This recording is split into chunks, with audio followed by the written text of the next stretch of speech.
Sinasabing ang kayamanan ay kayang bumili ng kaginhawaan. Ngunit hindi nito kayang magbayad para sa kapayapaan. Sa rurok ng tagumpay, ng pamilyang may-ari ng mga naglalakihang hotel at lupain sa bansa, si Elena ang itinuturing na reyna. Sa edad na 27, nasa kanya na ang lahat. Kagandahan, talino at kapangyarihang magpatakbo ng isang imperyo. Subalit sa likod ng mga mararangyang kasuotan at makikinang nahiyas, nagtatago ang isang babaeng unti-unting sinusunog ng pagdududa. Sa mundong kanyang kinagisnan, ang bawat ngiti ay may presyo, ang bawat yakap ay may interes, at ang bawat salita ng pagmamahal ay may kalakip na patalim. Napapaligiran siya ng mga ahas na nakasuot ng mamahaling Amerikana at mga gintong alahas. Mga kamag-anak at kaibigang naghihintay lamang ng kanyang pagkakadapa upang makuha ang kanyang trono. Paano ko malalaman kung sinong tapat? Kung ang nakikita lang nila ay ang aking pera? Iyan ang tanong niya gabi-gabi. Ang mansyong iniwan ng kanyang mga magulang ay naging isang malamig na kaharian ng mga kasinungalingan. Upang hanapin ang sagot, nagpasya si Elena na gumawa ng isang mapanganib na laro. Isasara niya ang pinto ng kanyang opisina, huhubarin ang kanyang mamahaling suot, at itatago ang kanyang tunay na pagkakakilanlan. Pabababain niya ang kanyang sarili sa pinakamababang posisyon sa loob ng sarili niyang tahanan.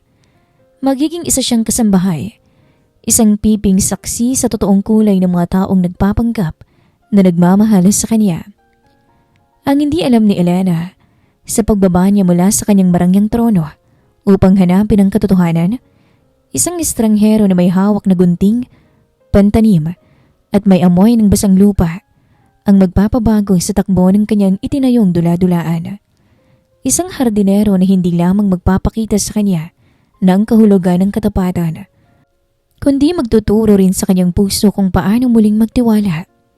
Dito nagsisimula ang kwento ng babaeng nagmamay-ari ng mansyon, ngunit nahanap ang kanyang tahanan sa piling ng isang simpleng lalaki.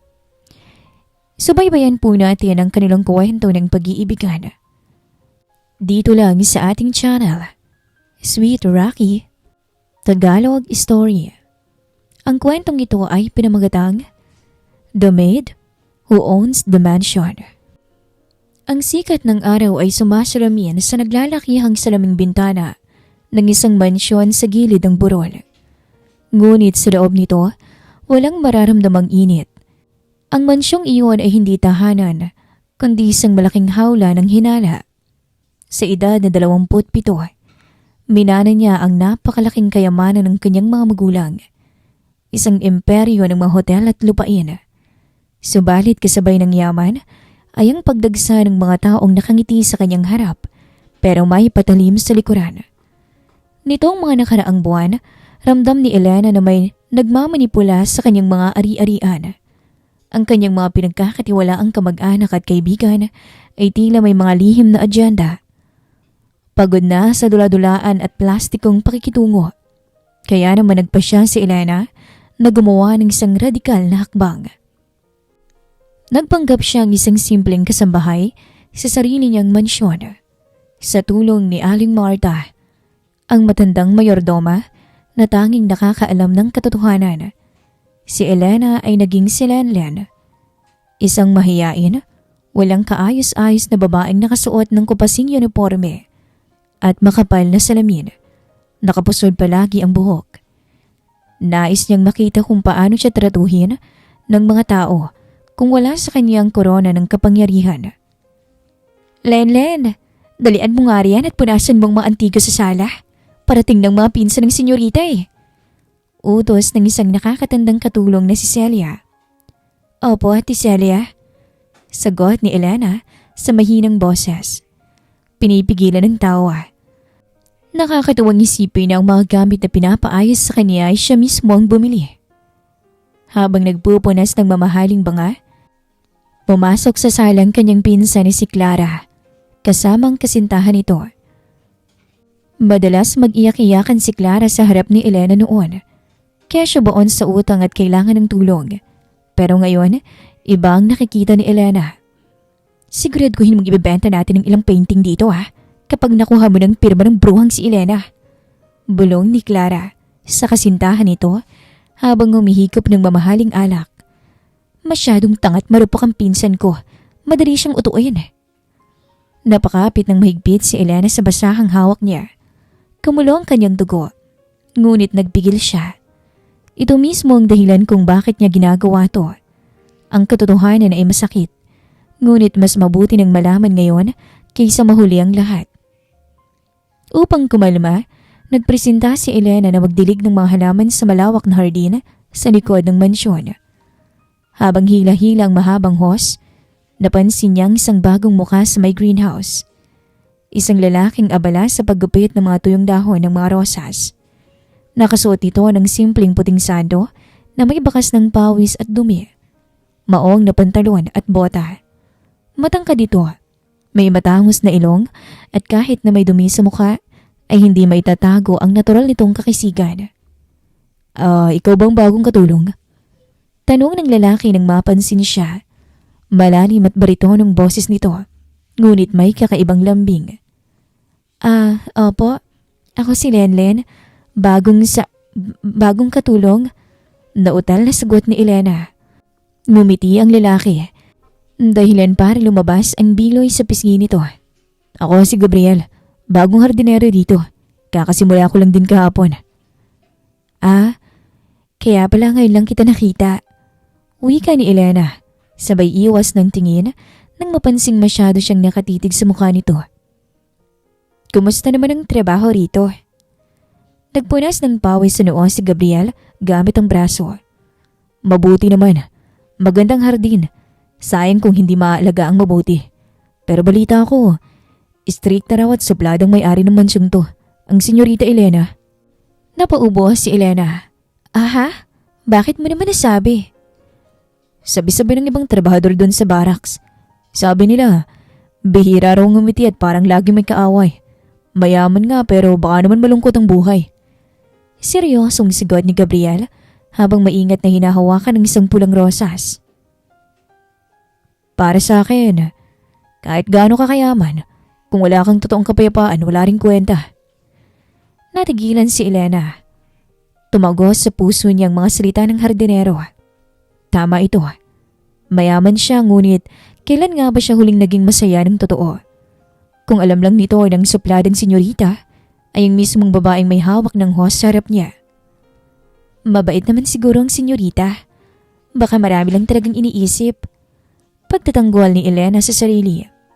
Natuwa si Gabriel. Isang tunog na parang musika sa pandinig ni Elena. Sa bagay, hindi naman natin alam ang kwento ng bawat isa. O siya, Lenlen, baka matuyuan ka na ng pawis, tulungan na kita rin sa pagdidilig mo. Lumipas. Ang ilang araw at naging mabilis ang takbo ng mga pangyayari. Sa loob ng mansyon, patuloy na nakakarinig si Elena ng mga paninira at planong pagtataksil mula sa mga taong inaakala niyang pamilya. Masakit ngunit natuto siyang maging matatag. Ang tanging takas niya mula sa mabigat na mundong iyon, ang hardin at si Gabriel. Araw-araw, pagkatapos ng kani-kanilang mga gawain, lihim silang nagtatagpo sa ilalim ng malaking puno ng mangga sa dulo ng kanyang ari-arian. Nagdadala si Gabriel ng mga simpleng merienda tulad ng kamote o saging na saba, habang si Elena naman ay nagpupuslit ng mamahaling tinapay mula sa kusina na dineklara niyang tira-tira lang ng senyorita. Alam mo, Lenlen, ibang aura mo. Wika ni Gabriel isang hapon habang magkasama silang kumakain. Kahit nakasalamin ka at ang simple ng damit mo, parang may kung anong liwanag sa mga mata mo. Hindi ka pang katulong lang. Kinabahan si Elena. Nambabala ka pa? Katulong lang ako, Gabriel. Lumaki sa hirap. Walang masama roon. Ang mahalaga ay marangal ang trabaho mo. Sagot ni Gabriel, sabay tingin sa malayo. Ako nga, galing din sa wala eh. Pero mas gusto ko ng ganito, payak ang buhay, walang halong plastikan. Tinitigan ni Elena ang gilid ng mukha ni Gabriel. May kung anong karisma ang lalaki na hindi niya maipaliwanag. Hindi ito tulad ng mga mayayamang lalaki na nagpapalipad hangin sa kanya noon na puro kayabangan ang laman ng bibig. Si Gabriel ay totoo. At sa unang pagkakataon, sa loob ng mahabang panahon, naramdaman ni Elena na ligtas siya. Gabriel, paano kung isang araw malaman mo na hindi pala ako yung inaakala mo? Biglang tanong ni Elena. Limuan sa kanya si Gabriel. May pagtataka sa mga mata ngunit napalitan agad ng banayad ng ngiti. Kahit sino ka pa, Lenlen, ang nakikita ko ay ang puso mo. At ang pusong yan ang gusto kong makilala pa ng gusto. Bumilis ang tibok ng puso ni Elena. Sa gitna ng kasinungalingang binuo niya upang protektahan ang sarili, tila nakatagpo siya ng isang bagay na totoo. Ngunit paano kung malaman ni Gabriel ang katotohanan? At paano kung ang mga taong nagbabalak magpabagsak kay Elena ay tuluyan ng kumilos? Ang mga sumunod na linggo ay naging isang laro ng dobleng mukha para kay Elena. Sa araw, tinitiis niya ang masasakit na salita ng kanyang mga kamag-anak. Nakita niya kung paano sadyang ibuhos ng kanyang tiya Amanda ang kape sa sahig para lamang ituro sa kanya na linisin to. Narinig niya kung paano pagtawanan ng kanyang mga pinsan ang kanyang itsura bilang si Lenlen. Lahat ng iyon ay tahimik niyang tiniis sa kanyang isipan. Ang bawat pang-aapi ay magiging katumbas ng kaukulang ganti sa oras na tanggalin niya ang kanyang disguise. Subalit sa paglubog ng araw, ang lahat ng galit at pagod ni Elena ay tila naglalaho na parang bula. Ang hardin na dati tinuturing lamang niyang bahagi ng kanyang ari-arian ay naging paborito niyang kanlungan. Doon ay naghihintay si Gabriel. Isang gabi, habang nag-aayos si Gabriel ang mga seedling sa nursery, dinalan siya ni Elena ng mainit na kape. Salamat, Lenlen. Saktong-sakto to. Malamig ang simoy ng hangin ngayon eh. Nakangiting sabi ni Gabriel habang tinatanggap ang baso. Naupo naman si Elena sa isang gilid sa tabi nito.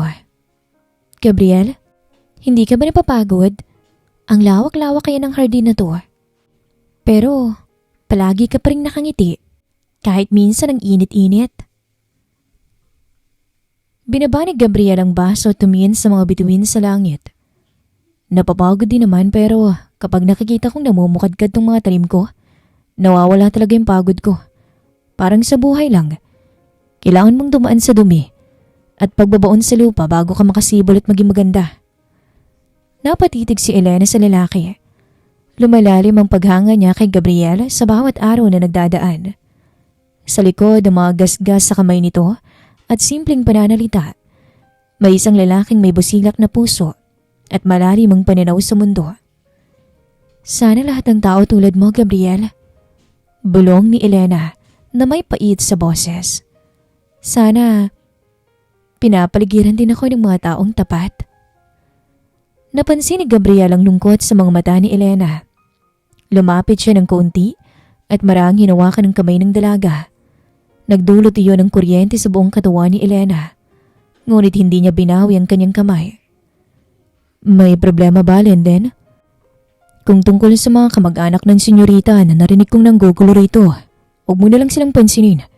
Ang mga taong mapangapi, kadalasan silang may kulang sa sarili nilang buhay.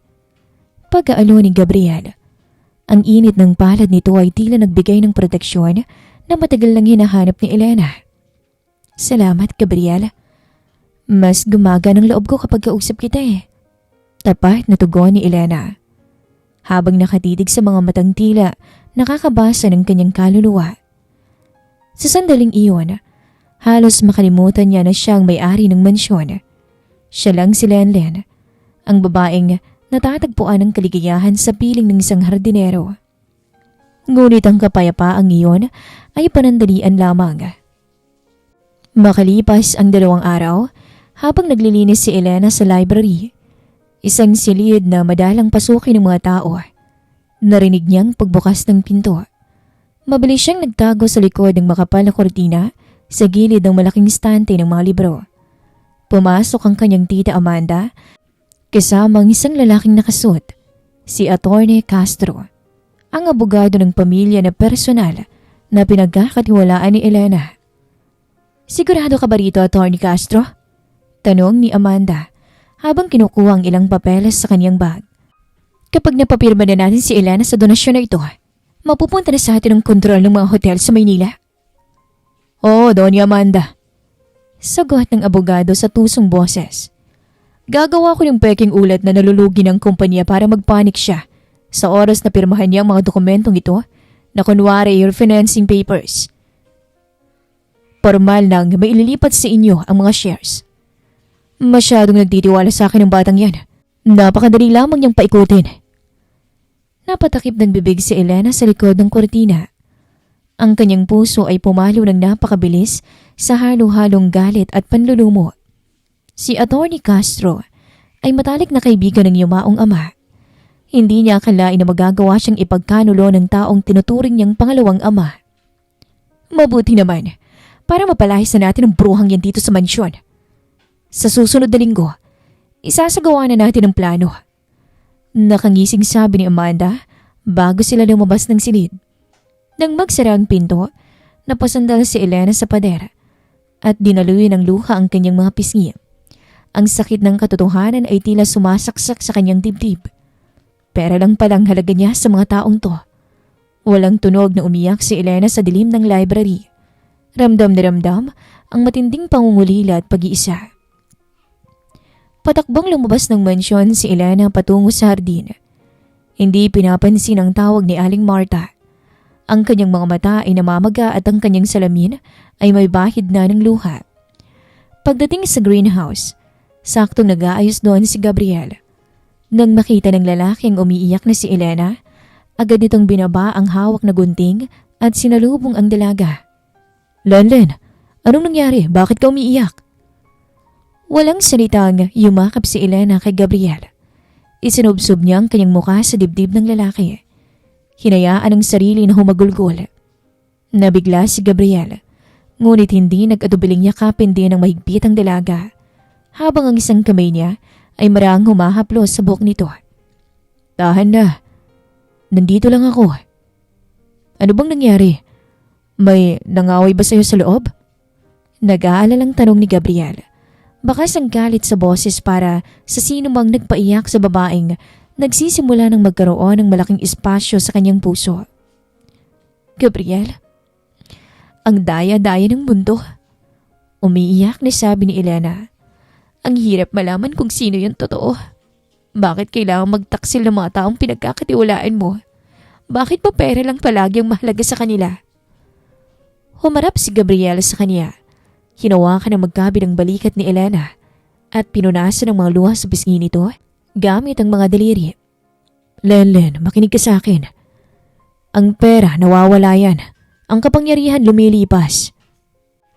Pero ang karakter at pagkatao, yan ang nananatili. Kung niloloko ka man nila, sila ang nawalan, hindi ikaw.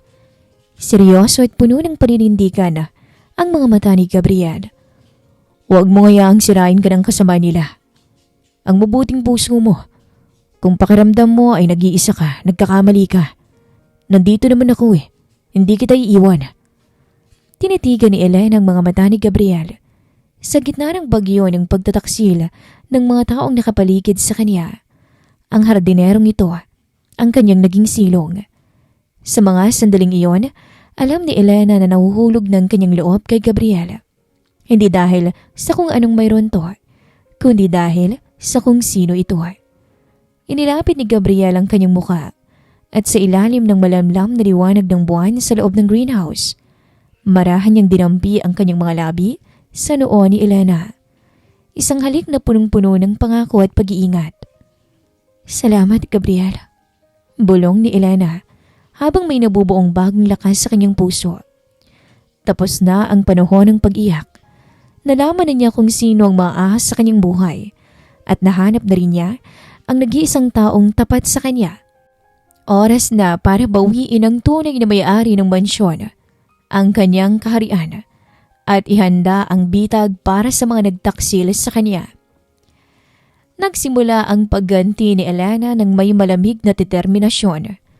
Sa tulong ni Aling Marta, lihim siyang nag-install ng mga nakatagong voice recorder at camera sa buong mansyon, partikular na sa library at sa opisina. Habang nagpapanggap pa rin si Lenlen, tahimik niyang pinapanood ang kanyang tita Amanda at si Atty. Castro na nagdidiwang ng maaga. Pinalalayas na sa kanilang mga usapan ng tanga at kawawang si Elena. Ngunit sa kabila ng tensyon sa loob ng bahay, ang hardin pa rin ang nagbibigay sa kanya ng lakas. Isang hapon, habang tinutulungan niya si Gabriel na magligpit ng mga namumukadkad na orchid, napansin niya ang kakaibang kilos ng lalaki. Parang may malalim itong iniisip at patingin-tingin sa mansyon. "Gabriel, may problema ba?" Tanong ni Elena habang nagpupunas ng pawis. Lumingon si Gabriel at ngumiti, ngunit may bahid ang pag-aalinlangan sa kanyang mga mata. Wala naman, Lenlen. May mga bagay lang ako napapansin dito sa paligid. Pakiramdam ko kasi, para bang may malaking unos na darating dito sa mansyong to." Kinabahan si Elena. Nahalata kaya niyang pagpapanggap ko? Anong ibig mong sabihin? Lumapit si Gabriel at hinawakan ang kamay niya. "Kahit anong mangyari, Lenlen, tandaan mo ang pangako ko sa iyo. Poprotektahan kita. Kung mawalan ka man ng trabaho rito o magulong pamamahala ng senyorita, sasamahan kita. May maliit akong lupain sa probinsya. Sapat na para magsimula tayo muli ng payak ngunit masaya." Napatigil ang paghinga ni Elena. Ang lalaking ito ay handang itaya ang hinaharap kasamang isang simpleng katulong. Kung alam lang ni Gabriel na hindi niya kailangang mamuhay sa hirap dahil bilyonaryong babaeng kaharap niya. Bahagyang nakonsensya si Elena sa pagtatago ng katotohanan, ngunit alam niyang kailangan niya munang tapusin ang laban na ito. "Salamat, Gabriel. Asahan mo, hindi rin kita iiwan." Sagot niya ng may buong katapatan. Dumating ang araw na tinakda ni na Amanda at Atty. Castro. Ipinatawag ng abogado si Elena, ang senyorita Elena, sa mansyon para raw sa isang urgent board meeting tungkol sa mga hotel. Dahil alam ng mga katulong na darating ang senyorita, abala ang lahat sa paghahanda. Sa tulong ni Aling Marta, maagang umalis si Elena sa mansyon gamit ang likurang pinto upang mag-ayos sa isang sikat na hotel sa lungsod. Doon hinubad niya ang kupasing uniforme, ang makapal na salamin at ang nakapusod niyang buhok. Nagsuot siya ng isang eleganteng emerald green na business suit, mamahaling hiyas, at inayusan ang kanyang mukha na nagpalabas ng kanyang natural na ganda at otoridad. Samantala sa mansyon, nagtitipon na sa malaking conference room si Tita Amanda, si Clara at si Atty. Castro. Nandun din si Gabriel sa labas ng mansyon, nag-aayos ng mga halaman sa tapat ng bintana. Tila binabantayan din ng mga pangyayari. Eksaktong 3:00 ng hapon, pumaradang isang marangyang itim na kotse sa harap ng mansyon. Bumukas ang pinto at lumabas ang isang napakagandang babae na may tindig ng isang tunay na reyna. Ang mga katulong na nakalinya sa hallway, kabilang sina Celia, ay napayuko sa labis na paggalang. Nang dumaan si Elena sa may hardin, napatingin si Gabriel sa bintana. Nalaki ang mga mata ng hardinero. Bagamat walang salamin at mukhang napakayaman, ang mga mata ng senyorita ay ang mga matang nakatitig sa kanya tuwing gabi sa ilalim ng puno ng mangga. Ang hugis ng mukha, ang tindig. Si Lenlen at ang senyorita Elena ay iisang tao. Isang matinding gulat at sakit ang dumaan sa mukha ni Gabriel. Bagay na nakita ni Elena bago ito pumasok sa loob. Nasaktan si Elena, ngunit kailangan niyang unahin ang pagharap sa mga ahas. Pabalagbag na binuksan ni Elena ang pinto ng conference room. Nabigla si na Amanda at Atty. Castro sa lakas ng kanyang aura. "Elena, iha, salamat naman at tumating ka." Plastic na bati ni Amanda, sabay lapit sa kanya. "Napakalaki ng problema ng kumpanya. Kailangan mong pirmahan itong mga refinancing papers para hindi tayo mabaon sa utang." Inilapag ni Atty. Castro ang mga papeles sa harap niya at may hawak na ballpen. "Huwag kang mag-alala, Elena. Gagawin ko ang lahat para isalbang kumpanya ng papa mo. Pirma na lang ang kulang." Tiningnan ni Elena ang mga papeles. Pagkatapos ay tumingin siya ng diretso sa mga mata ng abogado. Isang mapait na ngiti ang sumilay sa kanyang mga labi. "Atty. Castro, ilang taon kang ang pinagkatiwalaan ng papa ko? At Tita Amanda, binigyan ko kayo ng marangyang buhay." Malamig na pambungad ni Elena. Alam ko nang ang donasyon para sa mga shares ko sa hotel ang ipapapirma niyo sa akin. Namilog ang mga mata ni na Amanda at Atty. Castro. Nagkatinginan silang dalawa. Biglang pinapawisan ng malamig. Anong ibig mong sabihin, Elena? Para sa kumpanya to. Hindi na pinatapos ni Elena si Atty. Castro. Nilabas niya ang kanyang tablet at pinindot ang play. Umalingaw-ngaw sa buong silidang boses ni na Amanda at ng abogado mula sa lihim na pag-uusap nila sa library noong nakaraang linggo. Malinaw na pinag-uusapan ang pagpapabagsak at pagpapalayas kay Elena. Hindi totoo yan. Gawa-gawa lang yan. Sigaw ni Amanda na namumutla ng mukha. May kopya ng mga otoridad at ang board of director ng hotel. Tita Amanda, bukas na bukas, tanggal na kayo sa posisyon. At ikaw, Atty. Castro, disbarment ng kasong fraud ang kakaharapin mo. Deklarasyon ni Elena sabay tayo. Ngayon, lumayas kayo sa mansyon ko bago ko pa kayo pakaladkad sa mga bodyguard. Walang nagawa si Amanda at Atty. Castro, kundi ang lumabas na may hiyang nakasulat sa mga muka. Talunan sa sarili nilang mga laro. Matapos ang tagumpay, hindi nakaramdam ng ligay si Elena. Ang tanging nasa isip niya ay si Gabriel. Mabilis niyang inalis ang kanyang mamahaling blazer at patakbong lumabas patungo sa hardin. Hindi pinapansin ang mga bating naririnig niya. Ngunit pagdating niya sa greenhouse, walang tao roon. Malinis ang mesa. Ang gunting na madalas gamitin ni Gabriel ay maayos na nakatabi. Patakbo siyang pumunta sa quarters ng mga trabahador. Doon, nakita niya si Aling Marta na may hawak na isang sulat. Senyorita Elena, umalis na po si Gabriel. Malungkot na balita ng mayordoma. Laman po niyang totoo at pinapabigay niya po ito sa inyo. Nanginginig ang kamay ni Elena habang binubuksan ng sobre. Ang sulat ay maikli ngunit sapat para durugin ang kanyang puso. Lenlen, Senyorita Elena, magaling ang pagpapanggap mo. Naniwala ko na pareho tayong simple at walang tinatago. Masaya ako na nabawi mo ang mansyon mo mula sa mga nagtataksil sa'yo. Pero patawarin mo ko. Hindi ako nababagi sa mundong to. Ang hardinerong tulad ko ay walang puwang sa palasyo ng isang reyna. Salamat sa mga sandaling naging totoo ka. Kung naging totoo ka man. Gabriel. Naiyak si Elena. Napaupo sa damuhan habang yakap ang sulat. Sa pagbawi ng kanyang yaman, tila naiwan naman niya ang nag-iisang kayamanan na nagbigay sa kanya ng tunay na kaligayahan. Isang buwan ang lumipas mula nang lisanin ni Gabriel ang mansyon. Sa loob ng panahong yon, tuluyan nang nalinis ni Ellen ang kanyang kumpanya at buhay. Ang kanyang tita Amanda at si Clara ay napilitang lumipat sa isang maliit na apartment, habang si Atty. Castro naman ay nahaharap sa sunod-sunod na kaso sa korte. Nakuha muli ni Ellen ang buong kontrol sa kanyang imperyo. Ngunit sa bawat gabi na nakatitig siya sa malawak at napakagandang hardin, ramdam niya ang labis na pangungulila.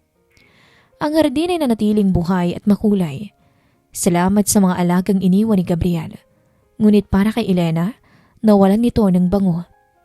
Senyorita, hindi pa po ba kayo kakain? Untag ni Aling Marta habang nilalapag ang tasa ng tsaa sa mesa sa beranda. Umiling si Elena. Hawak pa rin niya ang huling sulat ni Gabriel na halos magkabura-bura na sa madalas niyang pagkakabasa. Aling Marta, nagkamali ba ako? Ang gusto ko lang naman iprotekta ng sarili ko. Hindi ko naman sinasadyang lokohin siya eh. Naupo ang matandang mayordoma sa tabi niya. Ang mukha ay puno ng pag-unawa. Iha, nauunawaan ko ang ginawa mo.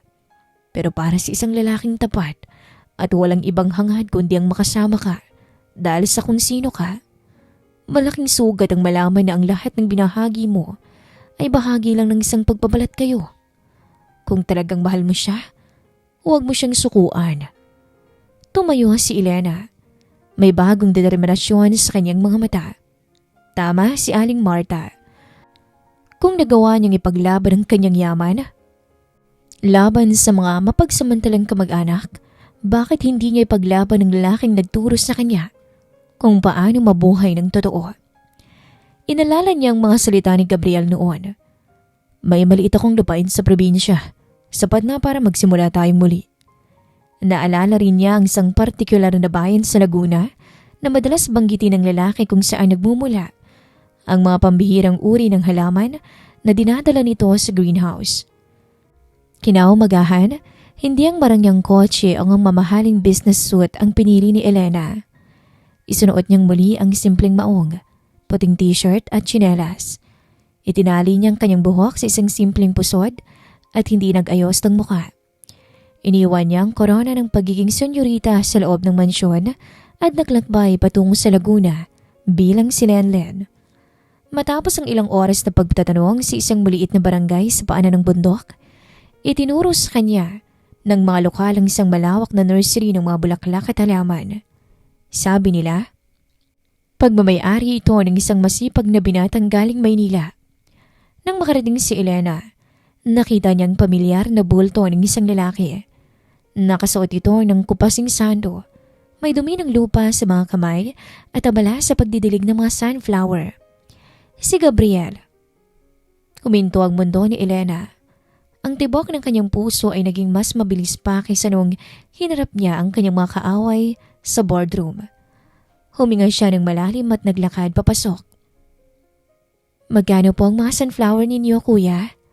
Tanong ni Elena. Binago ng kaunti ang tono ng boses. Napatigil si Gabriel sa pagdidilig. Ang boses na iyon, ang boses na pilit niyang tinatakwil sa kanyang alaala, ngunit gabi-gabi niyang napapanaginipan. Dahan-dahan siyang humarap. At ang makita ang babaeng nakatayo sa harap niya, nabitawan niya ang hawak na hose. Hinayaan ang tubig na umagos sa lupa. London? Bulong ni Gabriel. Ang kanyang mga mata ay nagpapakita ng halo-halong gulat, pananabik at sakit. Ngunit agad ding nagbago ang kanyang ekspresyon at umiwas ng tingin. Hindi. Baka dapat kitang tawaging Senyorita Elena. Lumapit pa ng kaunti si Elena. Hindi pinapansin ang lamig sa boses ng lalaki. Mas gusto ko kung Lenlen ang itatawag mo sa akin. Dalang Lenlen na nakilala mo sa Hardin. Yun ang totoong ako. Walang maskara, walang perang iniisip, walang takot. Natawa ng mapait si Gabriel, sabay bunas ng kanyang mga kamay sa isang basahan. Senyorita, bakit ka na pa rito? Nakuha mo ng mansyon mo, hindi ba? Naipakita mo na sa lahat kung sinong may-ari ng kapangyarihan. Isang laro lang ba sa iyong lahat? Ang magpanggap na katulong para makita kung sinong manloloko. O kung sinong maloloko mo? Hindi. Gabriel, hindi. Hindi kita niloko sa kung anong nararamdaman ko. May luha sa mga matang sagot ni Elena. Nagsimula ang pagpapanggap ko bago pa kita makilala. Takot ako. Takot na takot ako dahil lahat ng tao sa paligid ko, pera lang ang tingin sa akin. Nung dumating ka, ikaw lang ang tumingin sa akin bilang isang ordinaryong tao. Sa piling mo, naramdaman kong may halaga ako, hindi dahil sa yaman ko, kundi dahil ako si Lenlen. Natigilan si Gabriel, ngunit nanatili ang kanyang pag-aalinlangan. Pero magkaibang mundo natin, Elena. Ikaw, nakatira sa palasyo. Ako, dito lang sa lupa. Ang akala ko noon, pareho tayo nagsisikap mula sa ibaba. Hindi ko kayang ibigay sa iyo ang marangyang buhay na mayroon ka. Hindi ka naman kailangan ng marangyang buhay kung wala ka naman doon. Sigaw ni Elena. Tuluyan ng dinaluyan ng luha ang kanyang mga pisngi. Ang mansyon ko ay isang malaking hawla na walang init. Ang hardin mo, ang mga bisig mo, doon ko lang naramdaman ang totoong tahanan, Gabriel. Kung ayaw mong bumalik sa mansyon ko, may iwan ako rito. Magiging katulong mo ako rito. Magdidilig ako ng mga halaman mo. Basta wag mo lang akong itaboy. Napatitig si Gabriel kay Elena. Nakita niya ang tapat na pagsisisi at pagmamahal sa mga mata ng dalaga. Ang pride na binuo niya sa loob ng isang buwan ay tuluyang natunaw. Hindi nito alintana ang dumi ng lupa sa kanyang tsinelas. Hindi nito iniisip ang kanyang estado. Ang nakikita niya ngayon ay ang babaeng minahal niya sa ilalim ng puno ng mangga. Humakbang pasulong si Gabriel. Binuod ang distansya sa pagitan nilang dalawa at hinawakan ang mukha ni Elena. Napakagulo mong babae ka. Senyorita na nga, nagpapakababa pa. Mahal kita, Gabriel. At totoong ako ang nagmamahal sa iyo. Bulong ni Elena. Mahal din kita, Lenlen. Aking senyorita. Sagot ni Gabriel bago tuluyang niyoko ang kanyang ulo upang salubungin ang mga labi ni Elena ng isang matamis at matagal na halik. Isang halik na nagpapatunay na ang tunay na pag-ibig ay hindi nasusukat sa taas ng pader ng mansyon o rami ng kayamanan, kundi sa katapatan ng dalawang pusong nagtagpo sa gitna ng pagsubok. Makalipas ang 1 taon, ang mansyon sa ibabaw ng burol ay hindi na malamig. May mga bata nang nagtatakbuhan sa malawak na salas at ang tunog ng tawanan ay naririnig sa bawat sulok. Ang hardin ay mas lalong naging masagana. Pinuno ng mapambihirang bulaklak na si Gabriel mismo ang nag-aalaga. Si Elena ay nanatiling tagapamahala ng kanyang mga hotel. Ngunit, sa bawat pag-uwi niya, hinuhubad niya ang kanyang business suit at simpleng kasuotan ng kanyang sinusuot. Sa tabi ng kanyang asawang si Gabriel, natagpuan ng maid who owns the mansion ang pinakamalaking kayamanan na hindi kailanman mabibili ng salapi. Wakas.